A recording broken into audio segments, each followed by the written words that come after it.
Hello, boys and girls. You are now watching Peter's WWE Raw recap.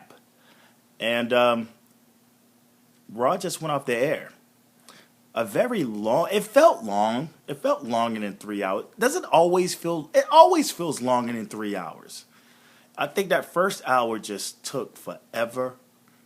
But nevertheless, if I was to give it a grade, it's right there in the middle. I think there was one side that was great about the show, and then there's another part of the show that was extremely bad. So, I mean, I give it a C. I guess with Peter and Jake Talks Wrestling podcast coming this Wednesday, you'll hear our discussion about it, full review. And I will give it its same grade, a C, right down the middle. It's a C plus. How about that?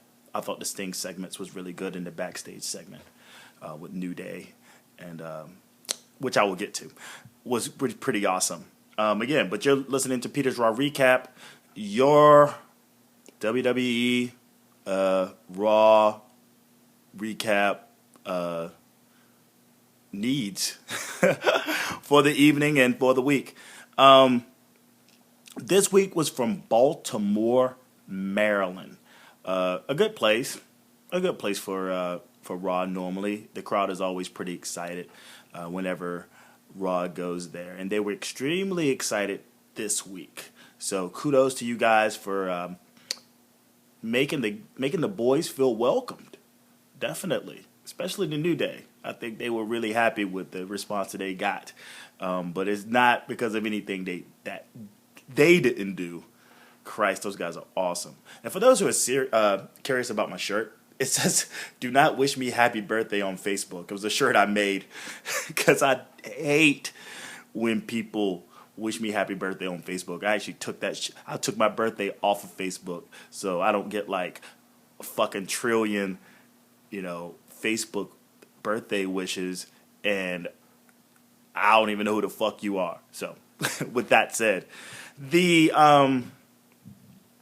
show starts off with Seth Rollins, and it's basically your typical Seth Rollins beginning, and he's talking about how special he is because he beat Brock, and because he beat Cena, and he shoots on Baltimore about not seeing greatness so often, and all I could think was apparently someone didn't get the memo about the Baltimore Ravens having two Super Bowl championships.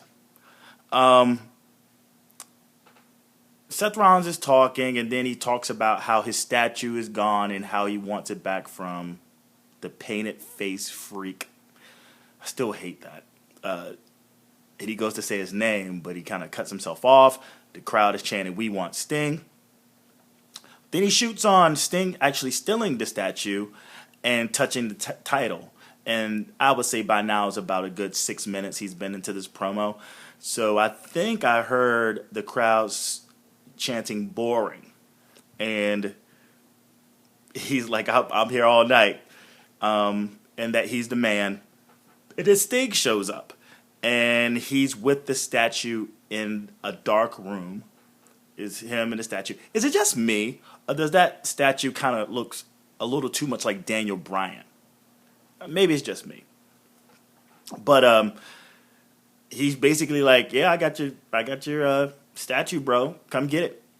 And then Sheamus shows up, and he's with the Money in the Bank briefcase, and he reminds him that he has the briefcase, and he may just have to cash in a Night of Champions. And he goes, I think Sheamus says to him, "Do you know how stupid you sound?" And Rollins replies, "Well, do you realize how stupid you look?" Which gets a big pop from the crowd. I was like, man, come on. Stop doing things that'll make the crowd happy. You're supposed to be fucking heel. And plus, I don't agree with this booking of Seth Rollins to make him have, like, all the odds are against him. It's definitely, like, a way to book a babyface. And then he mentions something about you look like a Ronald McDonald, whatever. and then Sheamus comes back with like, "Don't talk about my family." That was definitely not needed. But basically, he threatens to cash in Money in the Bank briefcase at Night of Champions. After the break, Seth Rollins and Stephanie, a confusing segment in the back. But it's funny because we come out of break and you can still hear the crowd in the back yelling, "Let's go Cena, Cena sucks." And so I was just like, that's pretty interesting for them to actually cut into that, and the crowd is still going at that shit. And Stephanie says something about having a plan of some sorts, and Seth Rollins rules it out to a certain extent, and then Triple H shows up, and he's like, "Well, you don't think Stephanie's able to do this? Blah blah blah." Either way, he then tells Rollins that he has 2 matches set up for him, and one is against Ryback, a title match, and then he'll be part of the main event where he would join up with the New Day, and he will face the primetime players with John Cena. Again, let's stack the deck against the heel. I don't agree with this kind of booking. I just don't. I don't like that Seth Rollins, he's get a lot of favor for some of the cooler things that he could possibly say, and now you're stacking in the deck against him, and he's supposed to be getting heel heat. You can't get heel heat this way, I think. And I can't connect to him as a heel because I actually feel bad for the guy. What you think about it? I mean, not only is he has to defend his belt at Night of Champions, but he has 2 matches defending the belt twice against Sting and against Cena, and now tonight he's in 2 matches. It doesn't make sense to me. This is something that you do to a babyface. This is something you do to John Cena if he had both belts, you know. We get Paige versus Sasha Banks, which is a rematch from last week's Beat the Clock Challenge. Paige is accompanied by, PCB, Becky Lynch, and Charlotte Flair. And Sasha Banks is accompanied by Naomi and Tamina. Now, I honestly thought that Tamina was not going to be on the show because of her dad's arrest for third-degree murder. I guess that's something that they just said, fuck it, we're just going to put you on the show regardless. But I really thought she was going to take a break. But the show must go on, it seems. Banks is just over anywhere she goes. She has it. And we're going to have her dangled. She's going to be Dolph Zigglered, so to speak, or like Dean Ambrose, to where she's going to be the favorite, and the WWE is not going to necessarily put her in the forefront. But I say, you know what? I kudos that. Too much too soon. She's just coming off the NXT. Maybe she should do something where she can get some wins under her belt, but like not necessarily get her title shot where she can get everything so soon. Just be patient. Again, her real to me, her real feud lies with Becky Lynch. It really does. Becky Lynch didn't get the NXT belt out of that crew, and I think she's kind of like the dark horse, very much like Seth Rollins when he was with the Shield. I think that will be the feud moving forward. Not so much with Nikki Bella. I think Charlotte is a better contender for Nikki Bella at this time, and she's already debuted before all of them collectively. So we'll see how this goes. I still see Nikki Bella beating Charlotte, but anyway, we'll get to that in a minute. It's a decent enough match. The two of them work really well together. They have a good chemistry. Both of them are awesome wrestlers.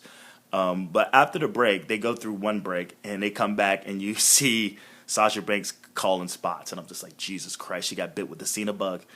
And then there's a cheap shot by Tamina at some point onto Paige.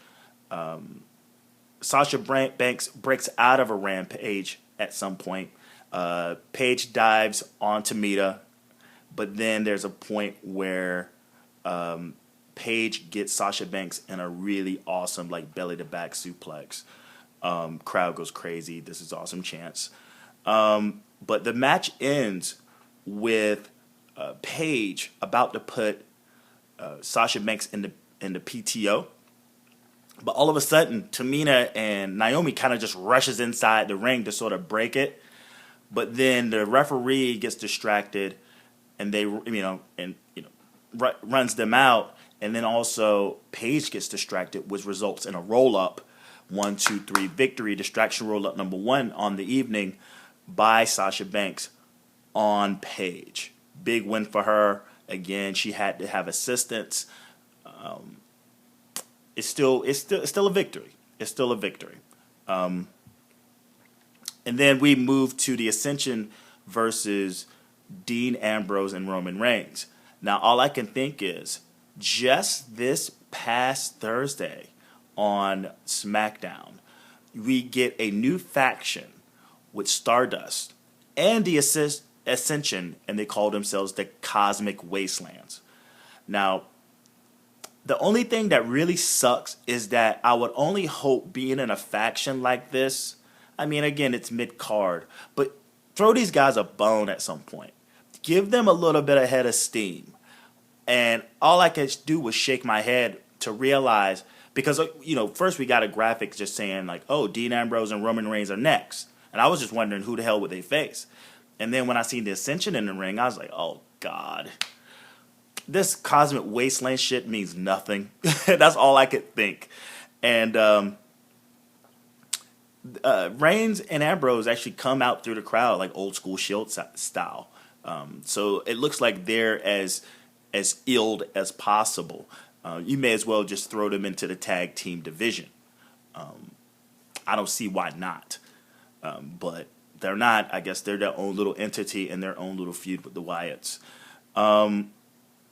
I guess I tuned out a little bit because I was so disappointed to see that the Ascension was actually in this match. And it's nothing that Dean Ambrose, it is nothing that Roman Reigns does that I haven't seen before and I would be completely impressed by. So I just tuned it out. All I could really remember was the Doomsday device that they did, I guess, to sort of mock the pseudo Rhodes Warriors aesthetic that the Ascension has. And it was actually looked really sloppy, to say the least. And I guess I'll probably get heat by saying that because there's a lot of fans out there of Ambrose and Roman Reigns. But you know what? Call me nitpicky. That Doomsday device was a fucking... It was disgraceful. It was really disgraceful. You want to pull a move like that off, you got to fucking do it right. You got to flip that son bitch off the electric chair. You got to flip that motherfucker where someone comes and it looks like they're dead. It looks like you killed them. But no, it was just a sickle on someone's shoulders. Like, shame on you, WWE, for allowing this shit. That put that move to disgrace. I plan on going over to Animal's Twitter to see what the fuck he has to say about that. I bet he's not too pleased. Well, anyway, you get a spear, and then you get Dirty D's in the middle of the ring. And so Reigns and Ambrose wins. And then on the big screen, the Wyatt show up, and Braun starts it off, and they just talk. There you go. Hey, we still don't like you guys. That's what he said, basically. We get right back in the back with Renee Young. And Ryback's promo in the back, goddamn, like how obvious can you make it that you're reading from a teleprompter? That's all, man. That's all I say about that. But then he shoots on the fact that he has the match with Rollins. And then Kevin Owens shows up.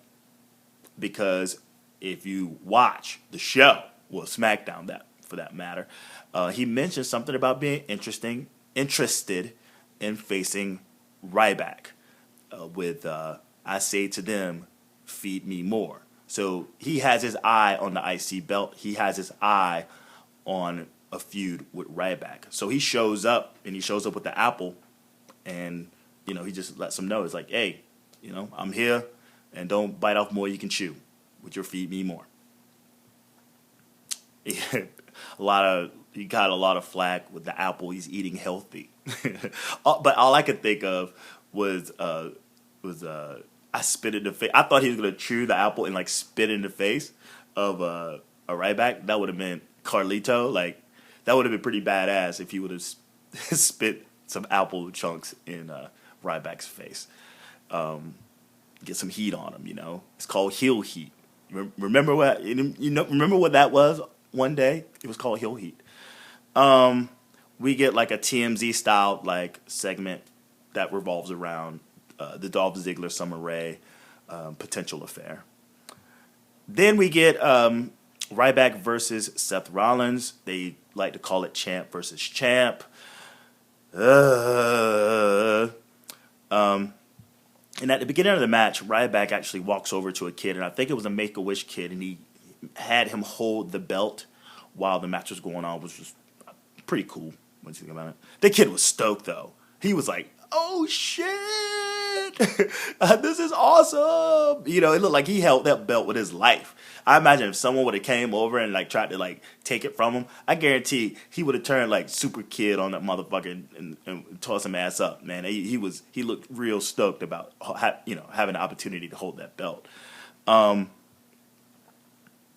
the beginning, getting heel heat on the match, Rollins was doing the old school tactic where he would roll in and out of the ring. Ryback gets the early offense. And then the momentum shifts where he gets caught outside into where Rollins actually gets caught by Ryback, and it looks like he's about to send him somewhere, but he slides out, pushes him into the turn post, and then runs him into the steel steps, which I think 3 weeks ago was a disqualification. Make up your mind. Great match. I mean, I'm not taking anything away from this. The two of them have really good chemistry. You see the power of Ryback, and you see the cunning, wily, and athleticism of Seth Rollins. Ryback missed a big splash from the top buckle where it looked kind of shaky, him getting on top. There's a point where Seth Rollins is hitting Ryback with repeated suicide dives to win via countout, but his last attempt gets caught with a spine buster, a pretty good-looking spine buster at that. Then he gets hit with the meek hook, and then he tries to put him up in a shell shock where Rollins escapes. But then it results at some point him getting hit with an insecurity kick to the head. And then Sting shows up on the big screen and basically say, hey, I'm waiting for you in this fight. You're in there fighting a match, and I'm waiting for you to come get this statue. And then Ryback wins with a distraction roll-up, second distraction roll-up of the night. And again, this is the second bullshit win for Ryback that I've seen over the past couple of weeks. The first one was at this past SummerSlam by getting a slippery victory on The Miz after getting knocked out by the Big Show. Now he gets a distraction roll-up. Not looking good. Not looking good for the Ryback. And then after the distraction roll-up, it's a win for Ryback. He beat the world champ. I guess that sets up something later down the road unless... Well, no, they won't forget. This happened on Raw, not SmackDown. Sting shows up back on the big screen, and he's basically playing peekaboo. He's like, peekaboo, and then he goes away. Then he's like, peekaboo. He does it like 3 times. And then he comes up with the Sting mask, product placement. And then he puts the mask on top of the Seth Rollins statue. And this is the moment of the night. Seth Rollins pretty pissed off that he lost the match. He looks winded. He looks tired. He looks frustrated. And he's looking for Sting and his statue. Then all of a sudden, the New Day show up in all of their greatness. It was just a really good segment. He's like, don't feel sour. You got a tag match coming up with us and this and that. They're trying to like cheer him up, but they're so annoying. And you can see that Seth Rollins is just completely not even trying to have this shit. He's just not at all. It's just not at all. You're not going to be able to do it. And then Edge and Christian shows up. And then Edge gets in Rollins' face, reminding him again, wow, they're going back in time to remind us what happened in the past. He reminds him what happened a year ago, I think it's about a year ago, where he threatens to break his neck by stomping on his neck, curb stomping his neck. And he's like, well, try to pull that shit now, homie. What's really good? And he's like, fuck off, man. Whatever. I'm gonna look for my statue piece. And then all of a sudden, there's this moment where you can see that Xavier Woods is just in awe. And he's just like, I've been waiting forever to do this. He has a trombone. He starts playing a tune, and I couldn't really make out. Maybe because my computer was pretty low, but I couldn't make out the tune that they're playing. Maybe it was like the Edge and Christian theme song. I don't know if you're listening and you know what tune he was playing. Feel free to leave a message below. And then Christian pulls out a kazoo and he starts doing the whole like New Day sucks thing. And then Big E grabs the kazoo, puts it in his mouth, which was pretty weird. And then he throws it down. The Dudley Boys did show up. It's 2004 all over again. You got Edge and Christian, you got the Dudley Boys, and now you have the New Day, and they're all standing together. Again, outside of the New Day, you got Edge and Christian and the Dudley Boys. It's, again, 2003, 2004 all over again. Great feuds those kids had. But they basically announced their number one contendership, and that next week the primetime players will face the New Day for the belts. They're going to use their rematch clause for that. And whoever wins that match will face the Dudley Boys at Night of Champions. And then they go into a get the tables. I would have never thought that cadence and that sort of chant would get over as much as it has over the past couple of weeks or at all. But it's like the thing to do in every fucking wrestling promotion that I've seen, whether it's ROH, NXT. I would be surprised they started doing that shit in New Japan. It's pretty cool. It's cool shit. They did it. They actually did it in Japan when they did the Japan show when Kofi Kingston was facing Brock Lesnar. The Japanese crowd was going like, New Day sucks. So I thought that was pretty awesome. So they're getting over like a fat rat. Next up, we got Summer Rae and her apology to Rusev. This is basically a plug for her like fitness spot in some magazine. That's all I can really see what it was. But she apologizes to Rusev. She admits to kissing Dolph Ziggler in lust. And she feels bad that she basically cheated on Rusev. Rusev then forgives her and then blames Dolph for it all. And it's like, this scrawny American, I don't know. Rusev's just, he's $1 million right now. And then I think Summer Rae calls him Ruru. Stop with that shit. He's like, and basically not right back. Rusev tells Lana, it's like, I'm not the victim, you are. And he even mentions the injury to Lana that she broke her wrist. I don't know what the hell. Maybe I got to do more research into it. The earlier podcast today, the New Day podcast, I see the tweet that she has an injury. Apparently she broke her wrist. Again, I'll look more into it. But then he shoots on Dolph. Dolph comes out and basically talks shit and then super kicks Rusev. Like, man, Rusev is looking sympathetic, very much like Seth Rollins. I don't know whatever happened to heel heat. If anything, Dolph Ziggler's the heel in this situation because he has the girl. He's rubbing it in his face. He's fucking with his new girl. Like, he just can't keep his hands to himself. He can't keep his hands to himself. Anything. I imagine they're in, like, catering, and Rusev has his eye on, like, the last salad or something, and Dolph Ziggler, like, beats him to the shit, right? Just takes the last crouton. Like, what the fuck? And then super kicks him. You know, I can't root for Dolph. I can't root for Dolph Ziggler in this situation. I'm rooting for Rusev. This guy's getting fucked over and over again, and he's getting his ass handed to him in like 4-on-1s.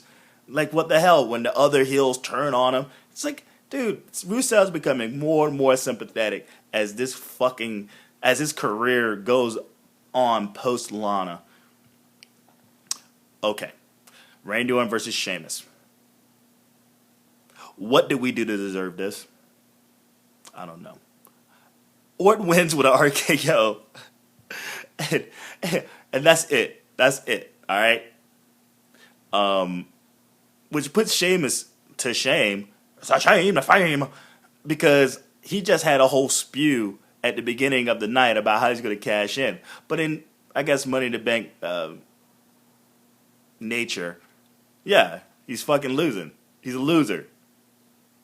I mean, I still don't see his cash in to be successful, but one can only wait and see what the fuck. And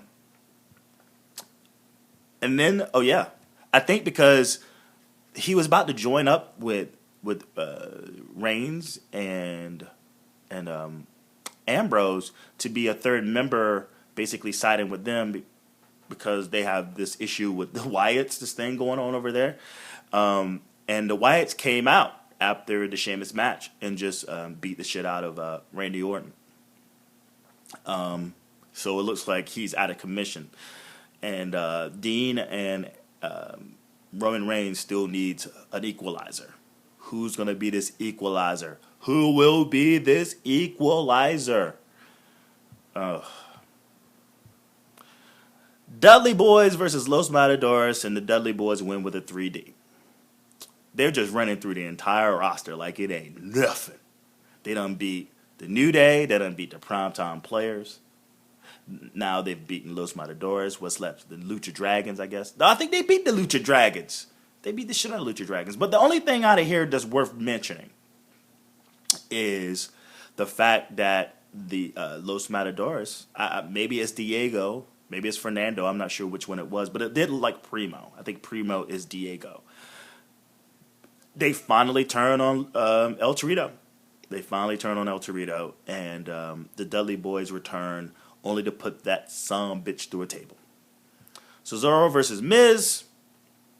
This match is a result of a pre-show segment where I think the Miz is like, I can help you, and the Cesaro is like, fuck you, I don't need your help. The match is a decent match. You got two people who are really good at what they do. Cesaro's a really good in-ring performer, athletic, just knows how to play to the crowd, and he's awesome. Then you have The Miz, who's a guy, the only guy on the roster, seriously, the only guy on the roster right now that can muster up heel heat for himself. Like, that's it. Name me one other person that can do that shit. Seth Rollins doesn't get the heel heat that Miz gets. The Miz gets heel heat, like straight up. And I make this a big deal because it's really like it's on a milk carton somewhere. Getting heat is missing. Have you seen this? Heel heat. Dial this number. God. Well, anyway, the match itself gets interrupted by the Big Show chasing The Miz, which results in a count-out victory for Cesaro, but who cares? They're going to render this guy into obscurity. No more Cesaro section. No, I'm telling you, this is WWE at its finest, even though he comes out to a big pop in Baltimore. I hope the crowd doesn't give up on his ass. I hope he doesn't. I really hope they don't, because the WWE needs to be ashamed of themselves and how they're treating them. But again, who cares? It's all a ruse. No one's gonna wrestle in WrestleMania. That's gonna be my thing until WrestleMania shows up. This whole thing. Like, who cares? I'm not gonna make a big deal out of this. I'm gonna be a little whiny sometimes, but they're not gonna be at WrestleMania. Andre the Giant Battle Royal, here we come. And I guess this still ignites the feud between The Miz and The Big Show. As a consolation, Cesaro, as a consolation to his victory, on his way out, Big Show just turns and knocks him the fuck out. Team Bella in the ring, and it's basically promoting the Bellatron until Charlotte with Paige and Lynch show up to remind them that the Authority has granted her a match for that belt, not at Night of Champions, but for next week's Raw to break, to break the streak, which she thinks she's going to do, but that's what that is. And then the baby faces just beat up on the heels again. It's like that's the third time on the night where fucking no heel heat could just come out of nowhere. Like, that's like, my God. So PCB are now just fuck. It's not the first time they've done this. I look at the Bella twins as almost as sympathetic figures as all the rest of these motherfuckers. Right? More than Rusev, more than fucking almost as damn near as much as Seth Rollins. All the heels, let's go down off the entire list, man. They're all fucked. The baby faces are looking like $1 million. I can't sympathize with any of these people. Dolph Ziggler, I can't sympathize with Cena. I can't sympathize with Sting. I like Sting. Sting's awesome, but I can't sympathize. He always has the upper hand. And now the Bella Twins, they don't have the upper hand in this situation. They're ass out, if anything. And then they had, PCB attacks him. Flair spears Nikki, good looking spear, and then puts her in a figure 8.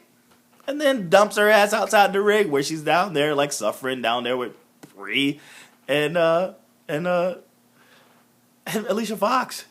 Damn. I'm gonna root. I'm telling you right now, and y'all probably hate me for it. I am rooting for Nikki Bella moving forward. I put my foot down. I am Team Bella. Team Bella. I hope she beats that fucking record. And I hope she takes that record all the way to next SummerSlam. The main event, John Cena with the Primetime Players versus the New Day and Seth Rollins, which is a interesting match, to say the least. Not that great. The only thing that's great is the performance of the New Day and Xavier Wood outside with the trombone. It's just over like hotcakes to me, man. I love that shit. And he's playing along to different moves. Okay, enough for the love fest. And it's like the Primetime Players are not even there. This is all about Cena, Rollins, and New Day. New Day, Rollins has a little bit of presence. Cena has his presence. New Day, nowhere to be found. I didn't even know they went actually in the match. But it results in Kofi Kingston trying to do a crossbody off the top rope, a springboard off the top rope, which is caught by Cena. Roll up, Super Cena time, Fisherman's Carry, AA for the 1-2-3 victory. And then Cena does the millions of dollars dance in the middle of the ring. That's 2 losses on the night for Seth Rollins. The New Day just kind of vanish, and then we get Sting back on the big screen, and the dark room with the Seth Rollins, Daniel Bryan lookalike statue turns on the lights. Behind him is a garbage truck, and here's the payoff for that statue. Sting then pushes the statue into the dumpster, into the trash truck, the dumpster, then bringing down the thing, and it crushes the statue. And that's the payoff, finally, the destruction of that fucking statue. Good stuff. I like Sting in this role. It sucks that, again, he has the upper hand. Seth Rollins is left looking like an idiot, someone to be felt bad for. But nevertheless, it was humor. It was good stuff. And he's pretty pissed off. Seth Rollins is. The show ends with Sting riding off into the sunset on the side of the dumpster with a piece of the demolished, the bottom part of the statue kind of hanging out after the rest has been crushed. And you get Seth Rollins back in the arena where he grabs his belts. He stands on top of the commentary's booth, and then he goes back into the ring holding up both U.S. belt and WWE World Heavyweight Championship. And that's how the show ends. They promote the Stone Cold podcast with Edge and Christian. I turn it off to do this. I think I'll watch that tomorrow. Maybe there will be a review of that podcast on Thursday. And that's Raw. That's Raw recap. Thank you so much for checking this shit out. Hit the subscription button below. Be sure to go, because this is only YouTube exclusive. I don't put this on the SoundCloud and off to iTunes or Stitcher. This is strictly Peter's Raw recap is strictly for YouTube. So hit that subscription button. We still have I still upload things. This Wednesday will be the Peter and Jake Talks Wrestling podcast episode. I guess that would be 55, I think. And we're going to do the discussion in video about this week's Raw. Go back one video back. It's the discussion, the New Day podcast. It's me and Nathan Newman of Eyes on the Ring podcast. And we discuss Jimmy Snuka. We discuss Hulk Hogan on Good Morning America. And we also discuss a little more about the shootings at the Performance Center. And then we talk about, I think we just focus on the Dolph Ziggler, Rusev, Lana, Summer Rae thing. And I think we also we focus on Seth Rollins and him defending the title against Sting and John Cena. I think that's what we basically discuss. And yeah, again, hit the subscription button below. Leave a comment. Get at me. At PJTW Central. That's Twitter. Subscribe to all of the outlets, whether it's Tumblr, whether it's SoundCloud, whether it's YouTube, whether it's Stitcher. Throw me in your favorites, and in SoundCloud. Subscribe to that. Again, I have constant content on a regular basis. It's pretty awesome. Wednesdays with Peter and Jake Talks Wrestling. Mondays with the New Day podcast. Wednesday, Peter and Jake Talks Wrestling. Friday, Peter's Talks SmackDown. I'm still looking to talk to somebody about Peter Talks Wrestling with. If you're ever interested, just hit me up here. Send me a tweet. I just load up the old Skype, and we just talk about the things that's going on today, and I get your wrestling fanship background. Again, yeah, and that's about it. Thank you for watching Peter's Raw Recap, and I will see you Wednesday for Peter and Jake Talks Wrestling, episode 55. Watch out for those foreign objects. Peace.